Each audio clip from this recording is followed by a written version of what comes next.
Today's gospel places us amid urgency, suffering, and fragile hope. Two stories are woven together: a desperate father pleading for his dying daughter, and a woman quietly reaching out after years of suffering. Both approach Jesus from places of deep need, and both discover that faith, even when trembling, opens the door to God's saving power. This passage reminds us that Jesus enters our chaos without hesitation and responds to trust, however imperfect. Where do I need to reach out to Jesus today, even with fear still in my heart?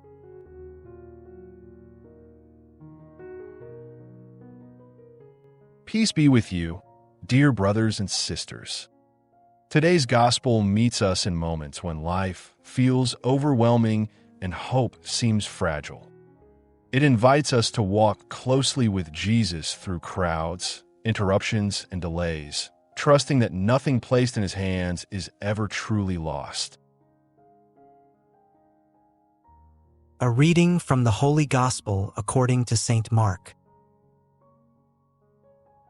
And when Jesus had crossed again by boat over to the other side, a great crowd assembled around him, and he was by the sea. And one of the rulers of the synagogue, named Jairus, approached him. And seeing him, he fell prostrate at his feet, and he begged him strongly, saying, "My daughter is near death. Come, lay your hands on her, so that she may be saved and live."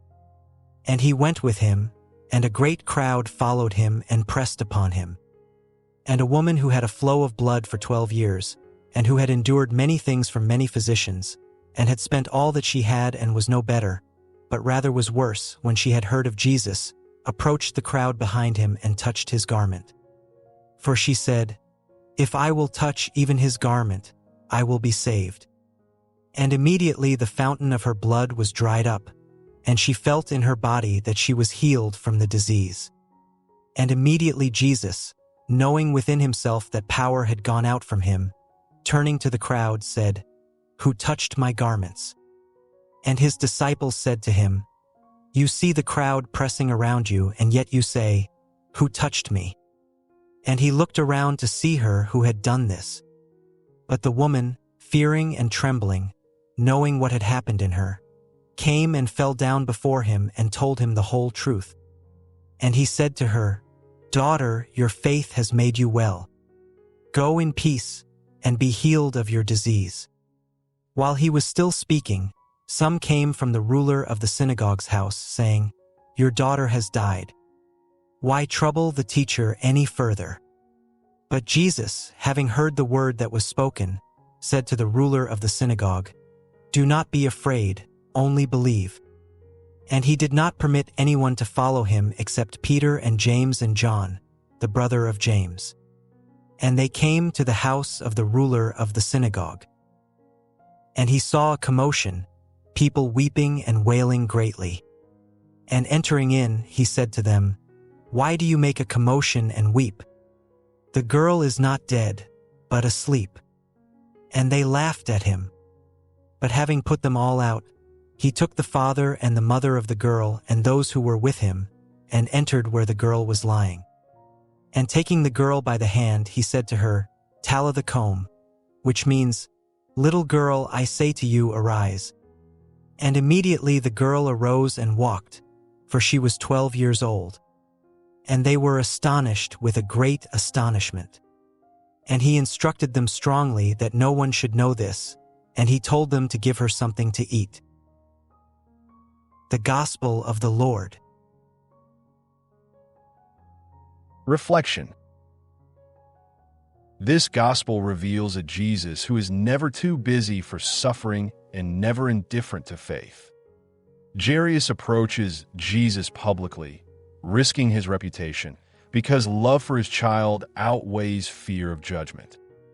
The woman approaches Jesus quietly, almost invisibly, after years of pain, exclusion, and disappointment. One is respected, the other marginalized. Yet both are met with the same compassion. In God's kingdom, need matters more than status. Historically, The woman's condition made her ritually unclean, isolating her socially and religiously. For 12 years, she lived without touch, dignity, or relief. Her reaching out is an act of courage as much as faith. Theologically, her healing shows that holiness is not diminished by human suffering. God's power flows outward to restore what is broken. Jesus does not rebuke her. He calls her daughter, restoring not only her body, but her identity.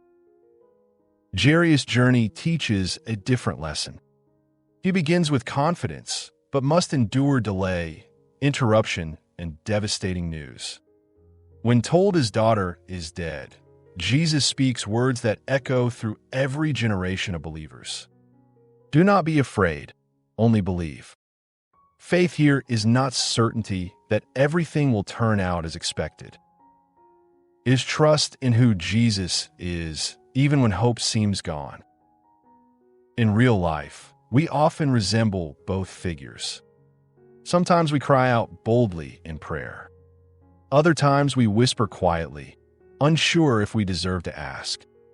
We know what it is to wait, to feel delayed by God, or to receive news that feels final. This gospel assures us that Jesus remains present in the waiting and powerful beyond what we can imagine. Healing may not always come as we expect, but restoration always flows from encountering Christ. I once spoke with a parent who prayed for years for a child who had drifted far from faith. She learned to trust God not with outcomes, but with love. That trust carried her through long nights of fear and hope. Jesus shows us today that faith does not eliminate fear. It chooses trust anyway. And where faith reaches out, even trembling, the power of God is already at work.